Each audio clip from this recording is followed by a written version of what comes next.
Flávia Barreto e você está no Diário BSM. Hoje na bancada, às segundas a gente costuma ter o André Pirajá, mas ele está lá numa guerra com o carbono, contra o carbono. E temos aqui a presença ensolarada de Brás Oscar. Bom dia, Brás! Bom dia, Ana Flávia. Bom dia, audiência do Diário BSM. Sempre um prazer compor a bancada. Opa, o meu microfone aqui. Eu falei ensolarada porque Londrina tá quente, né, Brás? Muito quente, muito quente. Aliás, esse ar aqui também... Ó, tô com uma audiência aqui. Pois é, esse fim de semana chegou aí quase a 40 graus, né? Fez 37, 38 graus, que não é uma temperatura comum aqui por essas bandas. É quente, mas não tão alta, né? Não, aqui é calor no verão, mas não tanto, né? Não tá. E no último dia de inverno, nos últimos dias aí, né, do nosso inverno. Veio, mas acho que essa onda de calor pegou o Brasil inteiro, né? Pois é, comenta aqui pra gente, fazendo favor, se aí na tua região também tá essa coisa. O que você tem feito? Porque o Brás estava contando aqui o que ele fez no final de semana para dar uma refrescada. Eu fiquei tomando também água de coco com gelo, o Brás, comprada mesmo de mercado, sabe? E aí ficava botando no copo e bebendo, porque tava fogo. Tava terrível, tava. E você foi para as frutas, né, o Brás? Estava contando melancia, ali pra gente. Congela a melancia e tritura, faz suco com a melancia. Ah, o Daniel aqui tomou cerveja. Eu acho mais negócio, na verdade. Eu tomei umas também, mas chegou uma hora que não dava mais. Eu e o Dudu, a gente chegou no... Dudu é meu marido. A gente chegou num café e realmente para tomar um café eu pedi um chá gelado. Aí a gente abriu uma página, Brás, e tinha lá umas cervejas. Para o nosso azar, só tinha no cardápio, não tinha lá. Porque daí a gente quis cancelar o chá e o café para tomar cerveja, mas não tinha. Eu não vou dizer aqui o lugar que era, tá? Que maldade. Mas não achei justo, não. Que maldade. Bom, todo o pessoal que me segue no Instagram sabe, né? Que o drink que eu gosto... Eu sou uma pessoa que, tipo assim, eu quero que se dane os sommeliers, assim, né? Eu faço drink com cerveja, né? Uau! Que é o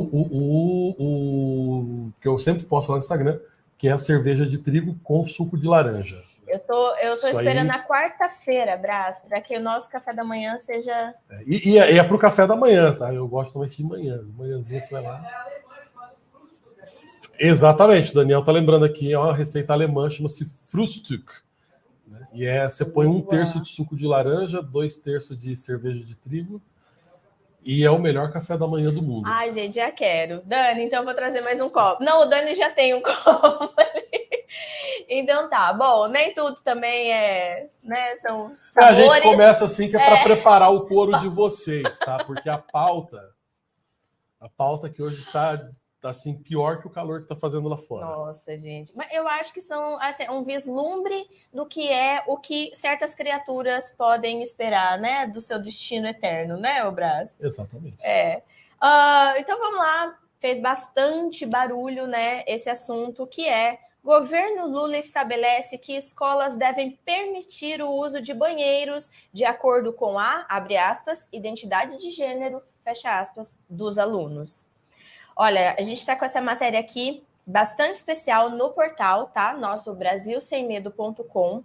E como essa notícia tem várias repercussões, né? Que os deputados Nicolas Ferreira, principalmente, e Felipe Barros comentaram, fez bastante barulho lá no X também, Brás. Então, a gente vai passar aqui quase que detalhadamente, tá? E X comentando. É o Twitter, né? Eu não me acostumei ainda. Twitter. Desculpa, então, para velha guarda. Tô brincando. A gente tem que se adaptar ao Brás. Então, a gente vai passar aqui, sabe, com os detalhes, porque rendeu, né? Esse assunto rendeu, né? Eu chamava o Instagram de Orkut até uns dias desses. Alguém mais? Acho que era só você, Brás. Falava, não, tô lá no Orkut, quer dizer, no Instagram. Vamos ver o que aconteceu. O Ministério dos Direitos Humanos e da Cidadania publicou uma resolução na sexta-feira, dia 22, que estabelece que todas as instituições de ensino do país devem permitir o uso dos banheiros de acordo com a identidade ou expressão de gênero de cada estudante. A linguagem distorcida da esquerda radical pode ser traduzida da seguinte forma: as escolas devem permitir que meninos que se sentem meninas frequentem os banheiros femininos e vice-versa. O verso eu acho que já não acontece tanto, né, o Brás? A meninas se sentem meninas. Então, o problema dessa conversa de identidade de gênero é que você nunca vê ela se manifestar quando, por exemplo, nos esportes, né? Você nunca vê uma mulher que se sente homem para ir competir no UFC com os outros caras, né? Justamente. Não acontece muito isso, né? Principalmente ainda se na categoria dela, como mulher, ela é irrelevante, por assim dizer, aí ela vai tentar um resultado melhor na categoria masculina, entendeu? Sim, é óbvio que isso aí é uma agenda para criar uma espécie de normalização de uma loucura, de uma insanidade Porque mesmo. geralmente o que acontece quando os caras, os homens, na categoria de homem, né? Ele é um atleta pífio ali, aí ele se sente mulher e vem para feminina, aí ele quebra os recordes, né? Cara, é assim, né? Tem uma piada antiga, um sketch antiga do Monty Python, naquele filme A Vida de Brian, acho que é de 77 o filme, que na época era uma piada meio nonsense, mas já era uma piada com previsões. Assim, porque esse discurso já rolava, né? Esse discurso ele já rolava ali dentro do meio acadêmico europeu, né? Certo. Que é o tema, foco principal do meu livro, O Mínimo sobre a Queda da Europa, né? Que essas vanguardas que chegam aqui agora, essas ideias pós-modernas, que a gente acha que isso está acontecendo agora, tem muita gente que enche a boca para falar só no Brasil, isso aqui.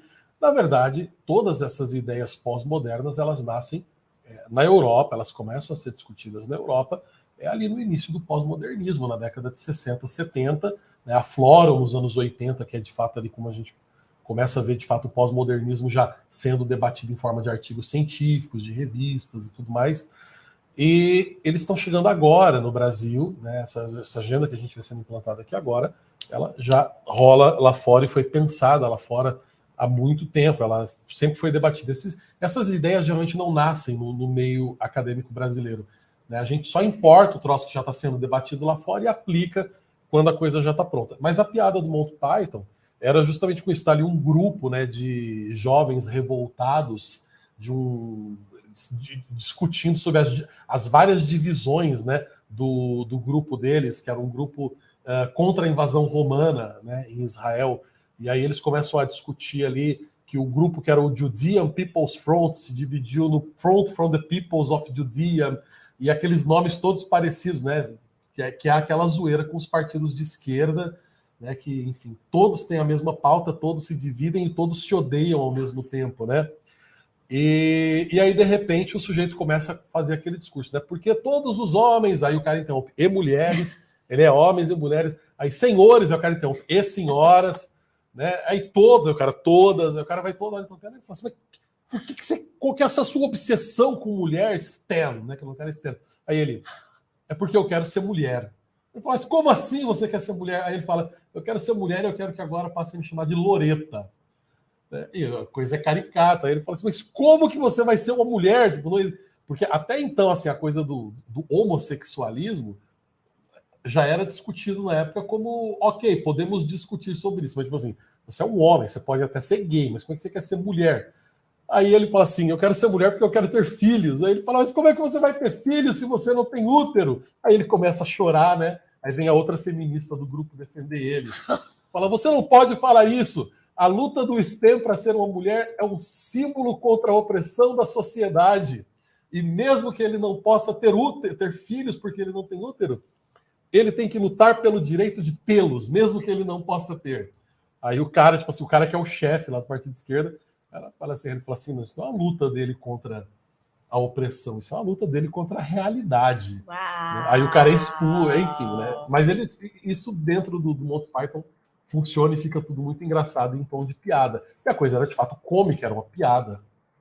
Né? Há 40 e poucos anos atrás, estamos falando de 77, né? Esse que é o detalhe, tudo que era ficção, que era tá virando a realidade. Então, si, né? Não é só isso, assim, é algo que se você, enfim, falasse uma coisa dessa para um ser humano, e assim, o Monty Python não era um grupo de humor lacrador, conservador, nem nada.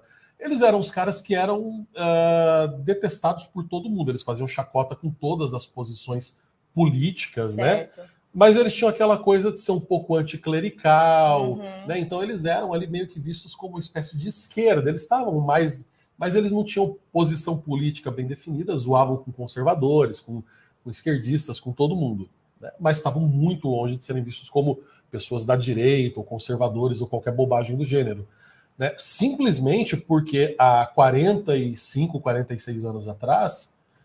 você dizer que alguém que é homem quer ser mulher, mesmo que ele seja biologicamente impossibilitado de ser mulher, mas que o fato dele se declarar mulher é uma declaração contra a opressão da sociedade, isso soava cômico, isso fazia todo mundo rir, né? Porque inclusive a esquerda. Era um negócio inconcebível, Era né? inconcebível. Então, assim, quer dizer, o que aconteceu com as pessoas nos últimos 46 anos que as pessoas começam a discutir uma insanidade dessa como se fosse normal. E é um troço que há menos de 50 anos era discutido como uma piada, era tema de uma piada nonsense, um absurdo. Exatamente. Esses tempos nossos realmente cômicos, e aí você relembra realmente essas pessoas que tinham uma visão, tinha toda uma boa visão ali do cenário, da realidade, tudo, a ponto de fazer piada com algo que hoje quer ser imposto, né? Então, eu vou seguir aqui, porque até tem os termos, é muito curioso que a gente tem aqui, assim, selecionar termos para tentar explicar, para tentar conceituar as coisas, né? Então, a resolução número 2, de 19 de setembro de 2023, define ainda que as instituições de ensino públicas e privadas devem garantir, abre aspas, o reconhecimento e adoção do nome social às estudantes cuja identificação civil não reflita adequadamente a sua identidade ou expressão de gênero, mediante solicitação do próprio interessado. Fecha aspas. O documento completa que o nome social deve ser usado, abre aspas, em qualquer circunstância, fecha aspas, além de ser inserido nos registros e todos os formulários e sistemas da instituição, seleção, inscrição, matrícula, chamada, provas e afim. Gente, é uma escola formando um ser humano, ou aqui deformando, né, Brás? Banheiros unissex, eu vou seguir aqui. O texto produzido pelo Conselho Nacional dos Direitos das Pessoas Lésbicas, Gays, Bissexuais, Travestis, Trans, Queers, Intersexos causou grande repercussão nacional após... Não tem fim essa lista, Não né? tem, dá sono. Porque, enquanto você estava falando, eu estava até aqui pensando realmente nas distinções. É uma loucura. Mas vamos lá. Causou grande repercussão nacional após a publicação no Diário Oficial da União na sexta-feira. Parlamentares de direita vieram à tona divulgando os riscos do documento e destacando, sobretudo, os trechos sobre os banheiros. Os deputados federais, né, Felipe Barros e Nicolas Ferreira, ambos do PL, gravaram vídeos nas suas redes sociais divulgando para a população a criação dos banheiros unissex, fomentado pelo atual governo, que reagiu tentando taxar a informação de fake news. A imprensa também comprou a narrativa oficial e, assim, o assunto começou a ser abafado. O fato é que, embora a resolução não use os termos banheiros unissex, ela estabelece isso na prática. Isso porque o artigo 5º diz o seguinte, abre aspas, deve ser garantido o uso de banheiros, vestiários e demais espaços segregados por gênero quando houver, de acordo com a identidade e a expressão de gênero de cada estudante, fecha aspas. Ora, se o banheiro pode ser usado segundo a decisão de cada estudante, ele está funcionando como um banheiro unissex. Aqui na matéria a gente ainda vai ter, então, as postagens dos deputados, né? Essa repercussão, realmente a mídia tentando... aqui tem também a parte... diante da repercussão negativa, o ministro dos Direitos Humanos, Silvio Almeida, esse trecho é importante, enviou um ofício à AGU em que afirma que os parlamentares estão espalhando desinformação ao afirmar que o governo instituiu as instalações unissex em escolas. O ministro alega que o documento traz orientações e não tem caráter obrigatório. Ô Brás, mas e esse contexto de ter sido lá, estabelecido lá no Diário Oficial, isso já não tem realmente um caráter de, sei lá, como que um decreto, assim, as instituições elas precisam acatar? Então, tem que ver como que está isso no Diário Oficial, tá? Mas, de qualquer maneira, O que acontece, Ana? Aqui mesmo na matéria fala, né, que ele publicou uma resolução na sexta-feira. Tá, aí depois o ministro dos Direitos Humanos vai falar que a resolução ela é em tom de... Uma orientação. De orientação, exatamente. Só que a gente, na prática, o que acontece? A gente sabe que as escolas tendem sempre a seguir essas orientações que são feitas, enfim, pelos ministérios, né? E a gente sabe que existe um aparelhamento ideológico nas diretorias de escola, nas secretarias de ensino, e que já existe uma vontade, né, um ânimo de fazer isso, porque já é uma pauta que estava sendo debatida, né, durante o governo, durante a campanha eleitoral, né, quando falaram que isso seria possível durante o governo Lula. O Lula falou que jamais aconteceria durante o governo dele, não sei o que lá. Bom, a gente está vendo acontecer um ministro dos Direitos Humanos do governo dele, escolhido por ele, no mínimo, né, então dizendo que, olha, se quiser fazer, está permitido. No mínimo. Então é isso, assim, a questão é agora, tipo assim, se existia alguma animosidade, alguma indisposição que não permitia que os colégios façam, agora o governo está dizendo que ok, que tipo, a gente acha legal o que vocês fazem. Então a questão toda é o seguinte, se o governo fosse contra isso, o governo não emitiria uma resolução aconselhando. Se o governo emite uma resolução aconselhando, significa que o governo está de acordo com essa pauta, que o governo defende essa pauta, que acha justo, que acha correto. Se o governo acha justo e acha correto isso, entendeu? Quer dizer, como que a gente fica ali durante o período eleitoral que as pessoas foram proibidas sob, enfim, essa acusação absurda de fake news, que é um crime que não existe, que inventaram esta merda agora para simplesmente... É uma censura. Crime de fake news é o nome que eles criaram simplesmente para criar censura prévia. É isso. Então, assim, você vai ser punido ali pela lei de censura prévia se você falar que o Lula defende essa ideia. É mentira. O Lula foi lá e fez um Twitter dizendo que era desinformação, que ele tem neto, e que não sei o que lá, blá, blá, blá, blá, blá. É coisa da cabeça de Satanás. Exatamente. Um negócio desse. Então, Lula, se você acredita que de fato isso é uma coisa satânica, você afirmou com essas palavras, né? Isso era coisa de Satanás. Vai lá e, enfim, puxa a orelha do teu ministro, demite, manda ele voltar atrás, desfaça essa resolução. Porque uma resolução aconselhando isso significa que o governo está dizendo que é ok, que o governo aprova que as escolas façam isso. E outra coisa, falar que é fake news dizer que é unissex, essa história de fake news dizendo que é unissex, ela só cola se você aceitar essa perversão da linguagem, que é essa baboseira de identidade de gênero. De gênero não existe. Gênero é na gramática. Gramática você tem gênero. Quando a gente fala de ser humano, de gente, você tem sexo. Tem sexo masculino e tem sexo feminino. Só existem dois sexos e acabou. Entendeu? Você pode se achar, se declarar o que você quiser. Eu posso chegar agora para o meu gerente do banco e falar para ele que eu me acho rico. E o limite do meu cartão de crédito vai continuar sendo aquela merreca. Entendeu? Eu posso chegar aqui agora e falar que eu me declaro o imperador do BSM e todo mundo vai ter que me tratar de Vossa Alteza. E eu continuo, né, não sendo chefe de porra nenhuma aqui.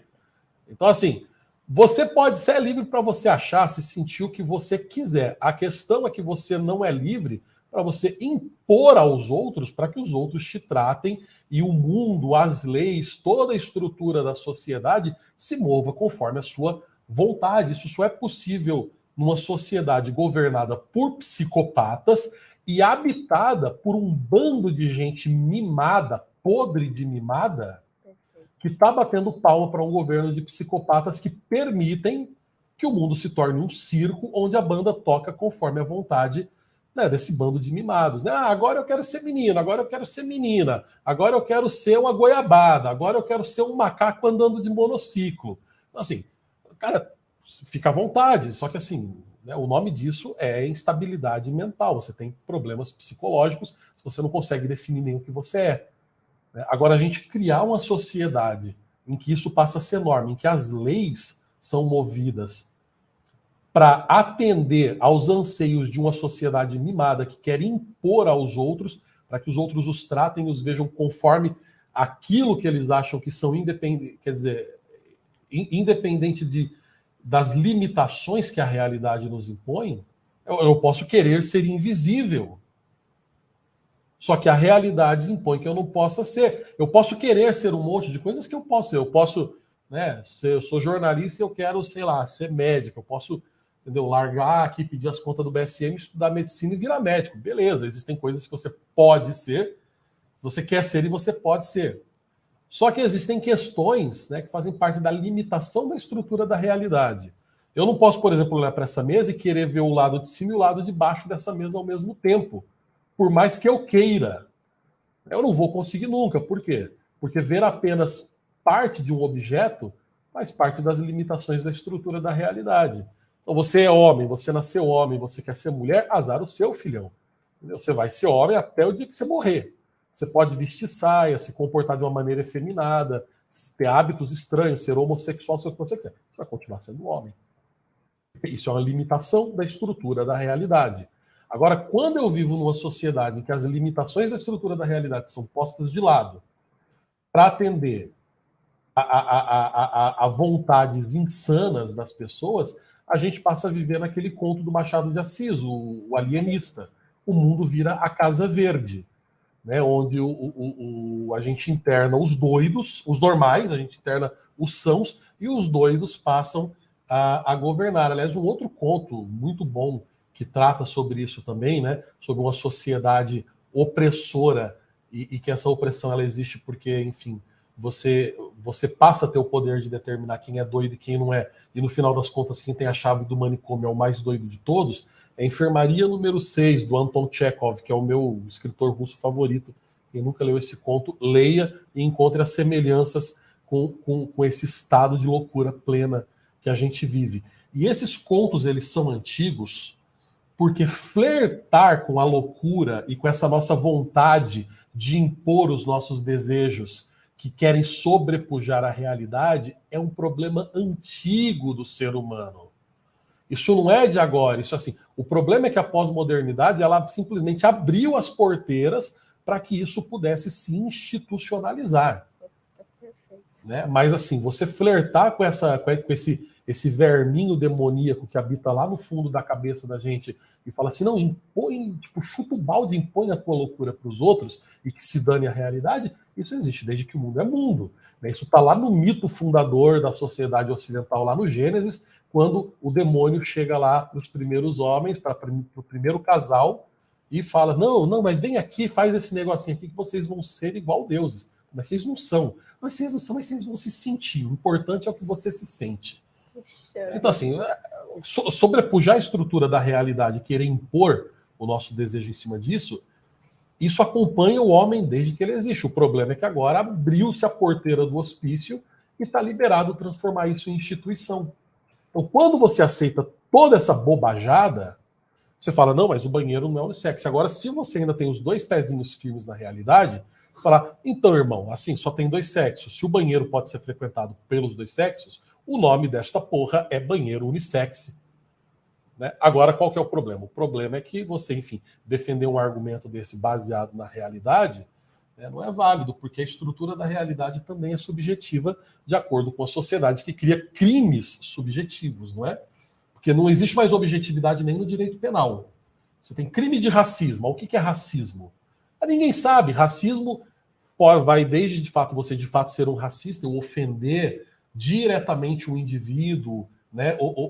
Enfim, ser violento, cometer uma injúria, cometer alguma coisa contra um indivíduo por conta da sua raça, até eu contar uma piada, né, sem me direcionar a nenhuma pessoa em particular, e um famosinho qualquer, para o qual a piada não foi direcionada, se sentir ofendido com aquilo e te processar por racismo. Então, assim, entre todos os espectros de interpretação, racismo vira qualquer coisa. E até, inclusive, contra o que não é raça, né? Que agora, enfim, uma piada contra o homossexual pode ser interpretada. Então, assim, no mundo onde até o código, onde até o conceito de crime é subjetivo, a estrutura da realidade é subjetiva. E aí, se você simplesmente pega um juiz que decide que não, esse negócio aí de realidade não é bem assim, cada um tem a sua realidade. Né? Então, o banheiro não é unissex e é fake news. O que acontece? Tipo, eu posso ser preso por esse comentário que eu acabei de fazer aqui agora. Sim. Eis as chaves do autoritarismo, inclusive, né? E aí você vai perdendo a noção da realidade. Quando sobe ao poder alguém ali minimamente ligeiro, esperto, mas banhado de todas as más intenções, você acredita nesse sujeito, você aplaude esse sujeito, você acha que faz parte, que tá tudo certo esse discurso dessa pessoa, mas é um autoritário, né? É um ditador. É que todo mundo gosta de um autoritário que defenda o seu ponto de vista.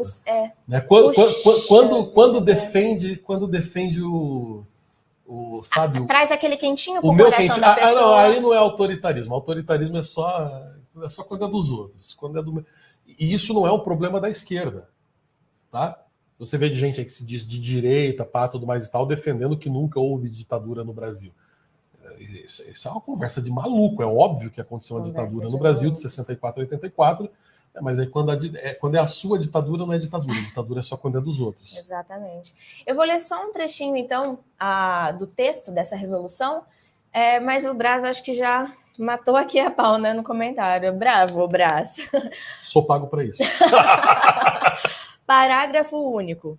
Nos casos em que as instituições de ensino estiverem atuando para impedir o acesso ou negarem, seja a garantia do uso do nome social ou o acesso a banheiros e espaços segregados por gênero, de acordo com a identidade ou expressão de gênero do ou da estudante, orientamos aos pais e responsáveis legais que efetivem denúncias para os órgãos de proteção às crianças e adolescentes. Órgãos de proteção, ou seja, órgãos que deveriam realmente proteger, né, mas aí só um nome bonito. É só um nome bonito. Bom, eu vou seguir. Deixa eu ver aqui que vocês estão comentando aqui também. Eu estou com o canal do Silvio Grimaldo aqui aberto. O pessoal todo deu bom dia. Muito obrigada, pessoal, pela participação de vocês. A Priscila Ananias, Maria Barbosa, Lisa Nunes, Diego Rodrigues, bom dia, gente. Gisele Santiago. E aqui o Rodrigo Paladino comentou o seguinte, Braz: o aquecimento global separou o Rio Grande do Sul do resto do Brasil. Aqui não fez calor. Mas em compensação, vocês tiveram um desastre enchente, lá, tempestade, desastre, que é fruto mais ou menos desse mesmo... tá. Desse mesmo evento climático que causou essa onda de calor aqui. Mas eu sei que ele está falando brincando. Eu sei que é piada só. Vamos deixar bem estabelecido, né? Para não ter... Os caras já são separatistas, né? Até nisso eles... Não, Brás, foi só uma brincadeira, Brás. Até no clima esses caras são separatistas, né? Rodrigo, fala, você é separatista? Não, né?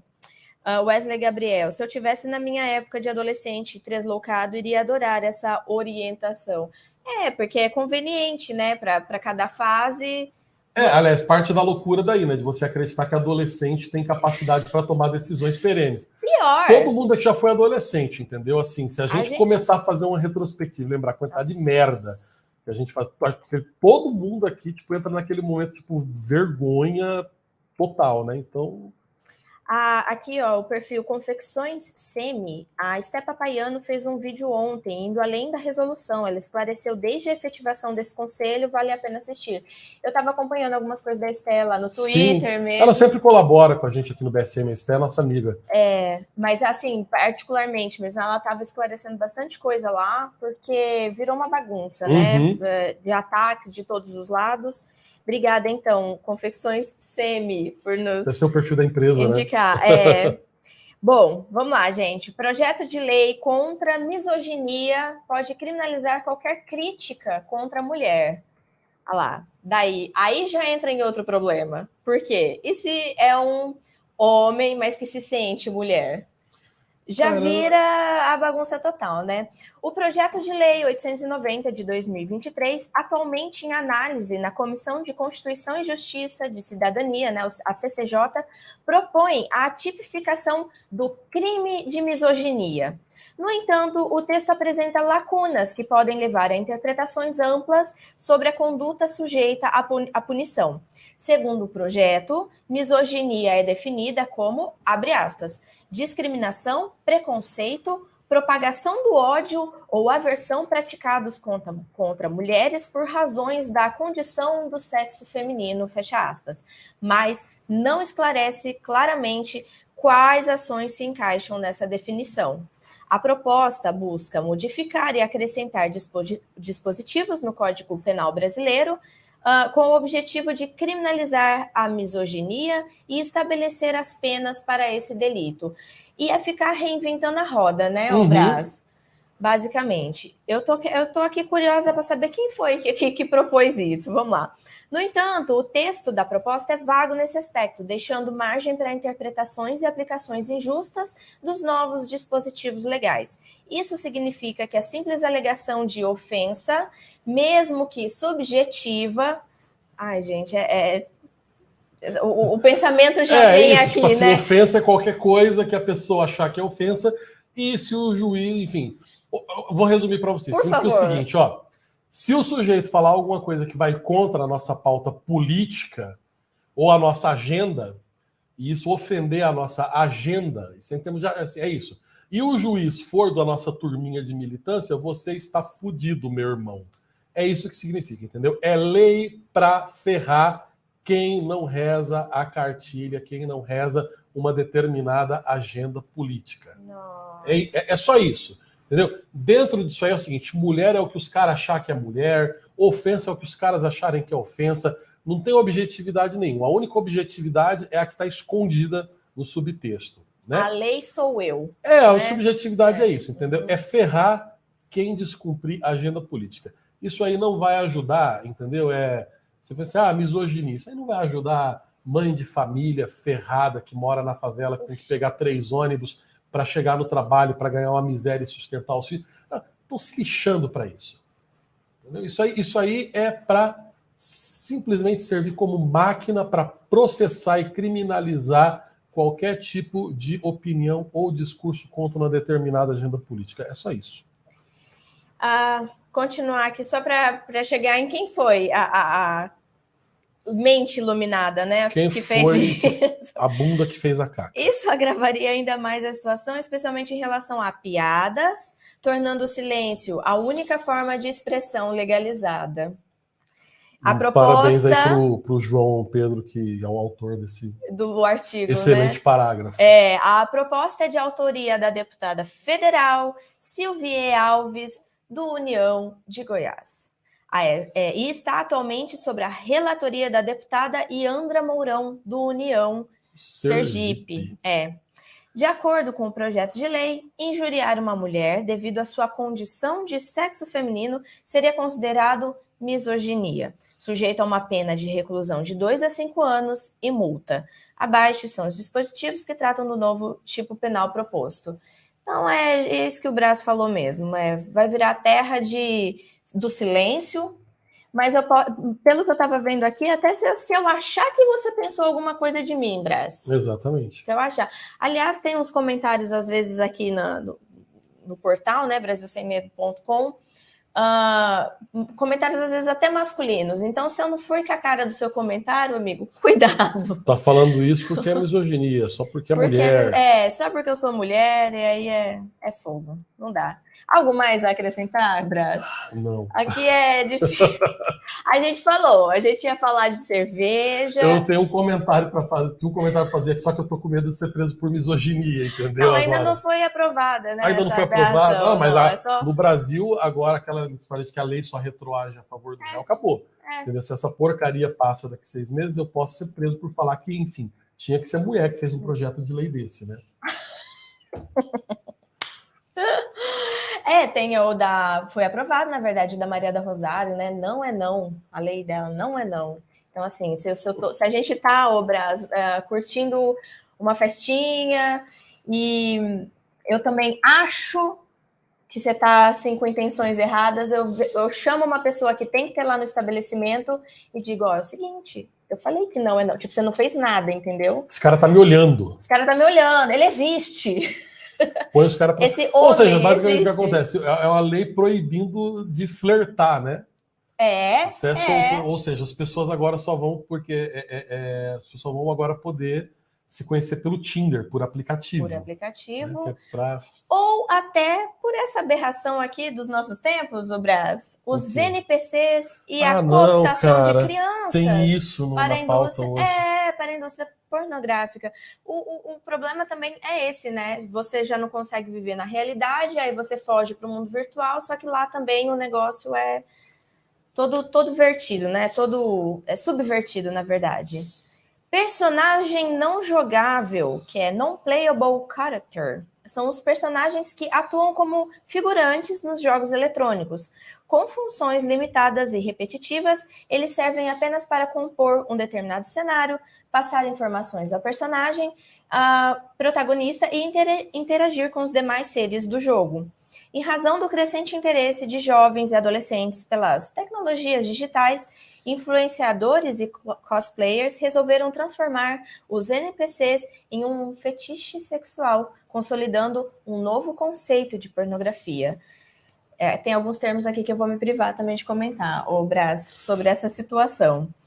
Essa matéria ela tá bem completa também. Essa matéria está aberta para... Não, ela é fechada. Ela é fechada, então, né? Eu só vou dar aqui um gostinho do que é, né? Os assinantes elas podem acompanhar inteiro, tá? Porque é um assunto vigente, né, Brás?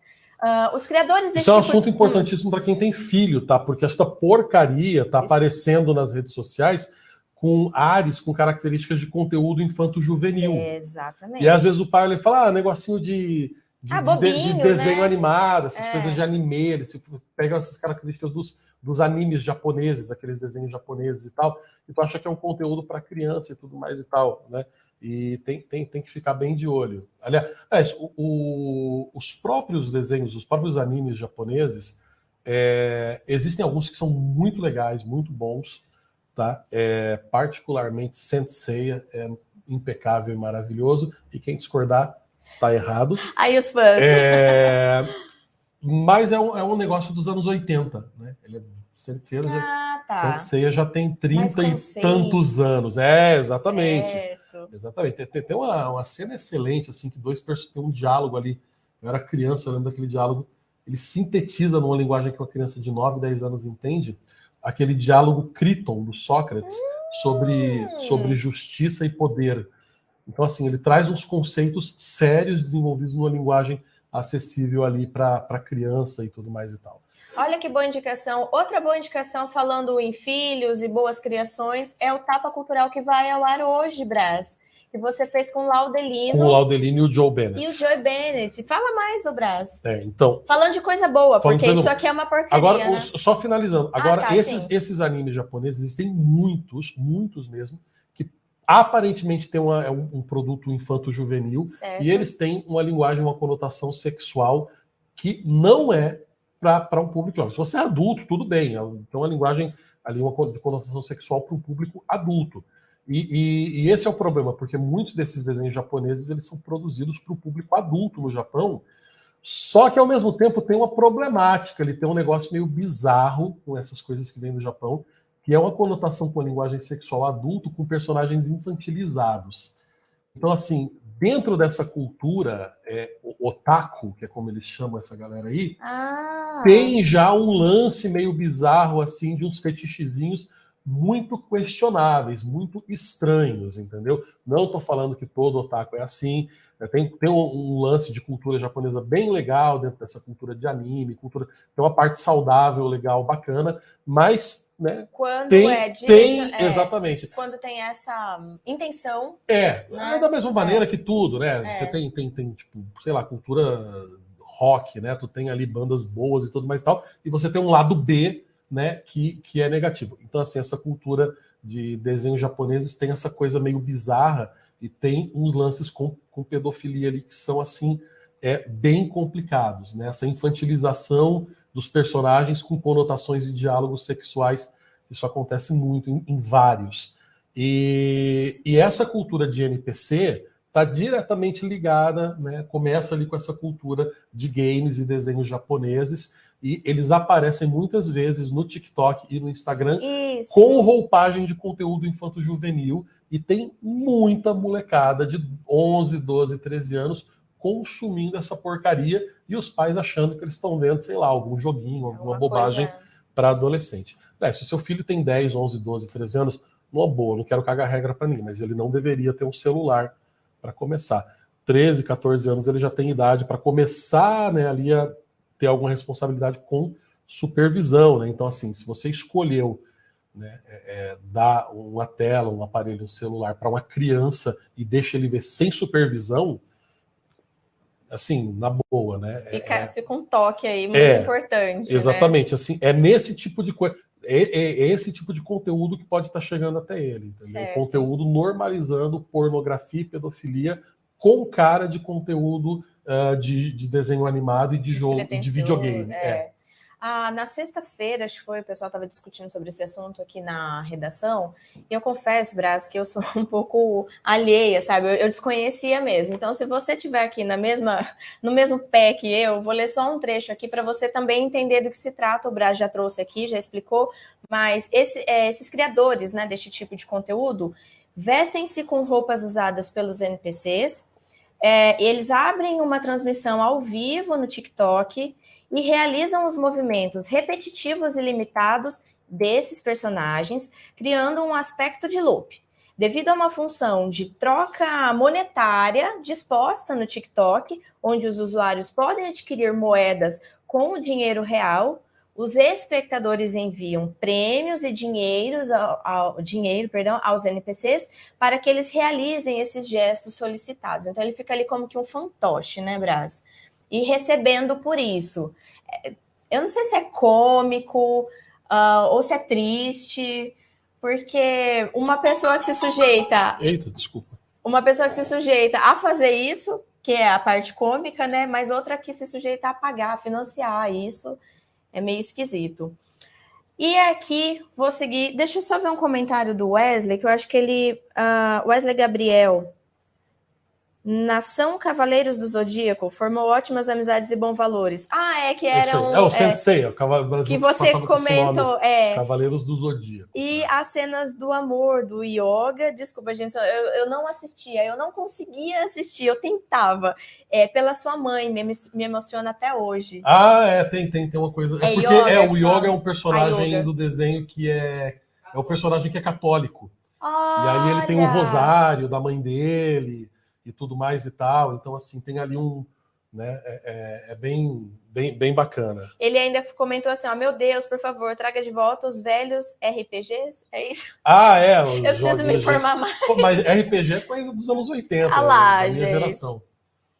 Que era, porque os RPGs da minha época não era videogame, né? O RPG era tipo... Era com livro e tabuleiro, exatamente. Certo. Não tô tão por fora. E a Kelly Veloso, obrigada, Kelly, pelo comentário. Eu nunca ouvi falar sobre isso, eu também tava um pouco por fora. Assim, quando veio também a pauta, eu tomei um susto. Eu pensei que os meninos, que a gente tem um grupo de jovens na redação, né? Aí eles chegaram com isso, eu falei, não, vocês estão de zoeira, não pode ser um negócio desse, né? Pois e é um negócio que nível realmente... de bizarrice assustador. Criando milionários ali, né? Porque, assim, NPC, para quem é velho, eu demorei para entender, é tipo quando você tinha, sei lá, você ia jogar Street Fighter, né? Aí tem o personagem que você joga... Você joga, e tem aquele personagem que fica lá no cenário sem fazer nada, como se fosse um figurante.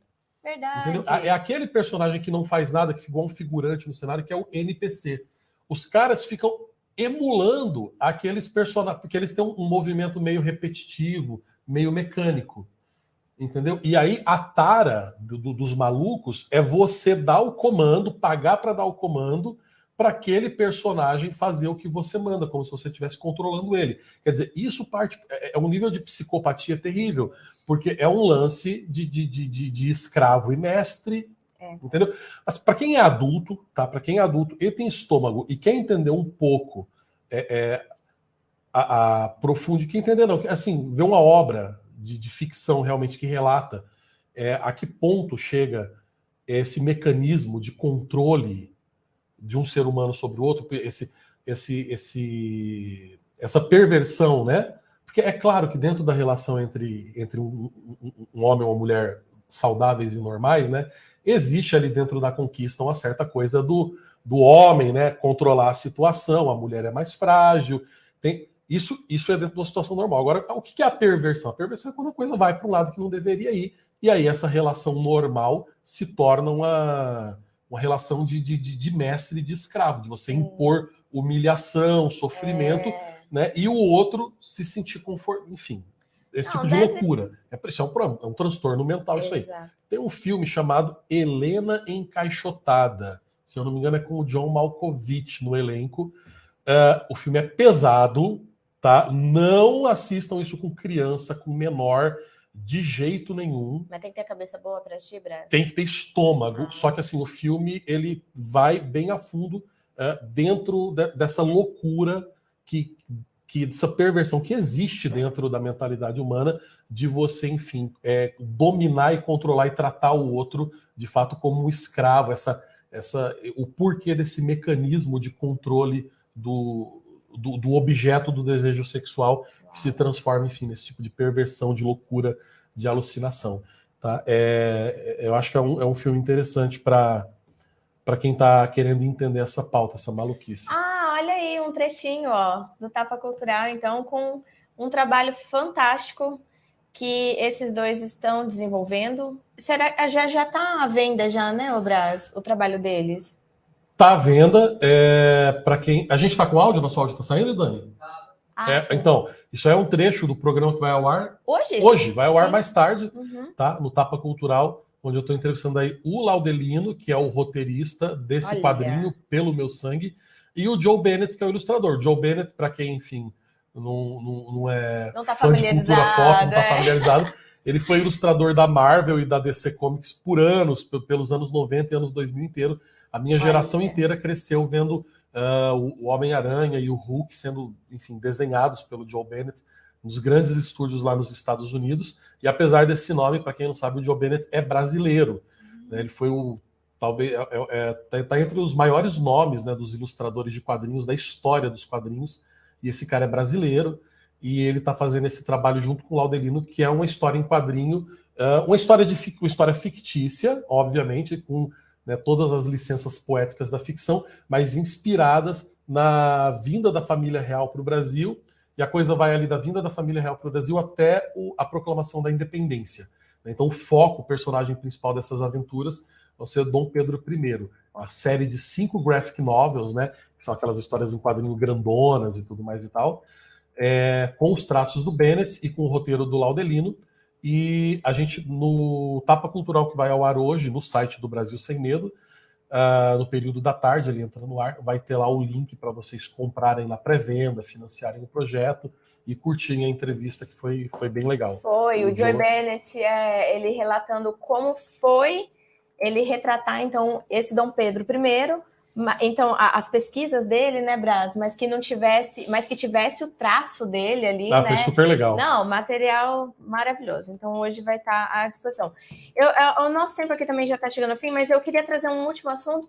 Tudo linkou hoje aqui, nessa segunda-feira, nesses assuntos, né? Eleições dos conselhos tutelares acontecerá em outubro, e veja mais detalhes. Por que eu coloquei esse assunto na pauta? Eu já tenho visto tanto pessoas indicando candidatos, quanto sabotagem, Brás, de alguns candidatos conservadores, por assim dizer, né, ou mais à direita, enfim. Tem acontecido isso, sabe? Aconteceu em Curitiba e eu ouvi alguns outros relatos também. Então, como vai ter essa votação? É importante, vamos nos ater a alguns detalhes aqui. A cada 4 anos, a população tem a responsabilidade de escolher os conselheiros tutelares que desempenham um papel crucial na preservação dos direitos das crianças e adolescentes. Em outubro deste ano, os eleitores terão a oportunidade de eleger os representantes que atuarão em defesa do público infanto-juvenil no período de 2024 a 2027. Então, veja a importância, né, de quem vai estar à frente disso. Uma das principais novidades destas eleições é a introdução do uso de urnas eletrônicas em todo o território nacional. E em meio à crise política que vivemos, estampa-se ainda mais a necessidade de votar no candidato certo. Este processo é coordenado pelo Conselho dos Direitos da Criança e do Adolescente, vinculado à Secretaria de Justiça e Cidadania. Todos os cidadãos maiores de 16 anos poderão votar em um único candidato para representar o Conselho Tutelar de sua região de residência. A votação ocorrerá das 8 às 17 em locais designados pela comissão responsável pelo processo eleitoral, que serão divulgados pelo Diário Oficial do Distrito Federal. Os deverão apresentar um documento oficial, original, com foto o título para exercer o voto, sendo que a ausência desses documentos impossibilitará a votação. Vou abrir aspas aqui, para a secretária de Justiça e Cidadania. O voto não é obrigatório, mas a ampla participação dos eleitores é fundamental para definir quem serão os responsáveis por garantir os direitos, respeito e proteção a crianças e adolescentes, afirma a secretária de Justiça e Cidadania, Marcela Passamani. Ô, Braz, você costuma votar para Conselho Tutelar? Quando tem bons candidatos, então, sim. E a gente sabe em vários lugares, né, tem surgindo pessoas assim qualificadas para ocupar esse cargo. E se não tem, comece a pensar se você tem capacidade para assumir um cargo desse, ou conhece pessoas, ou pode mobilizar algo assim do gênero. É importantíssimo começar a ocupar espaços dentro de conselho tutelar, grêmio estudantil, DSED, faculdade. Isso é muito mais importante no momento que conservadores, liberais, enfim, as pessoas normais, vamos classificar assim, estão passando, né, do que, enfim, uma eleição para presidente ou qualquer coisa do gênero, né, porque isso é insustentável sem todo um arcabouço ali anterior, né, enfim, a gente, de fato, está presente nas instituições que dão suporte para que todo o resto da estrutura do país funcione. Eu só queria recomendar, enfim, eu não costumo recomendar aqui no DSM, nem nada e tudo mais e tal, candidatos nem nada, mas esse eu faço questão. Em Balneário Camboriú, eu sei que o BSM tem um público muito grande em Balneário Camboriú. É uma cidade, uma das cidades mais direitosas aí do Brasil. A gente tem até planos, né, Braz? De ter uma sede em Camboriú. Ajudem, assinem o BSM. Assinem que é essa possibilidade. Exatamente, a gente coagiu o nosso diretor aí sobre o efeito de algumas cervejas, que quando a gente chegar ao número X de assinantes, vai ter o Luau BSM direto das praias de Balneário Camboriú.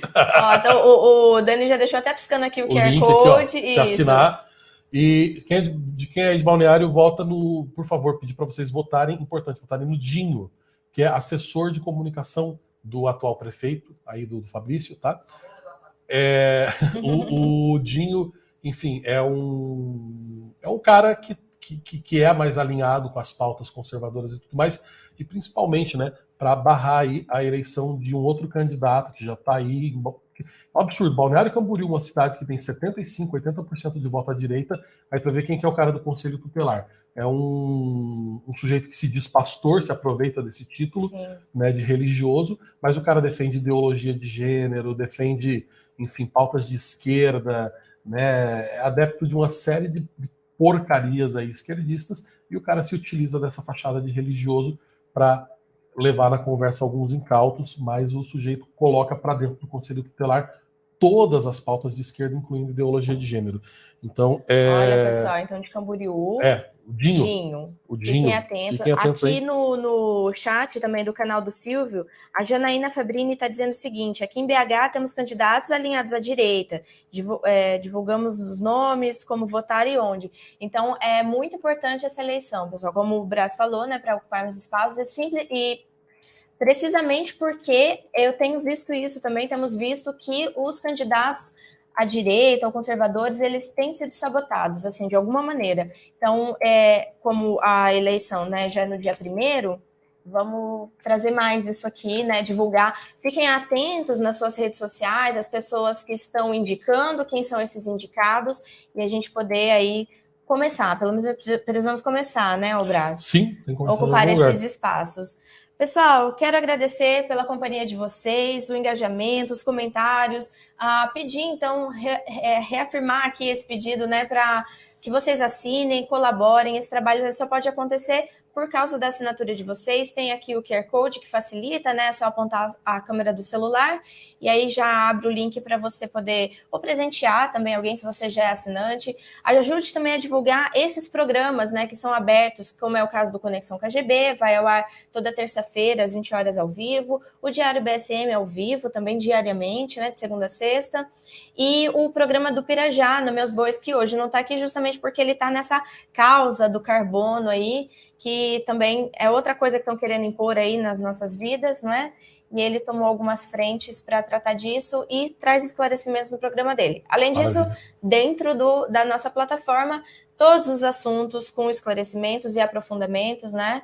Então, hoje, por exemplo, vai subir Tem o programa do Briguê para subir, tem o programa do Brás, o Tapa Cultural, e, bom, tá sempre especial lá dentro da plataforma. Nos apoiem. Brás, quer deixar algum recado? Então, gente, se você é velho como eu e tem dificuldade de usar QR Code, QR Codes, fala, seja lá como você queira falar. Código QR. Código QR, né? brasilsemmedo.com, não tem erro. Você vai entrar lá no nosso site, vai ter o botãozinho lá do Assine, você clica lá e dá o seu dinheirinho pra gente, porque a gente precisa muito dele para continuar aqui com esse projeto de jornalismo independente e alinhado com os valores da população brasileira, que nós acreditamos sim, né, que é uma população que tem uma visão mais conservadora do mundo e que não tem mídia, partido político, nem coisa nenhuma que a represente. E a gente vai fazendo o nosso papel aqui dentro do jornalismo, fazendo algo de fato alinhado com vocês. É isso. Muito obrigada, pessoal. Voltamos amanhã. Silvio Grimaldo, nosso diretor executivo, esteve em BH, tá por BH ainda, que a Janaína, né, Fabrini, disse que é de BH, de repente cruza aí com o Silvio, e aí eu não sei se ele vai estar aqui na bancada amanhã com a gente, mas alguém vai estar aqui comigo de volta no Diário BSM amanhã, a partir das 11 horas. Muito obrigada, tchau.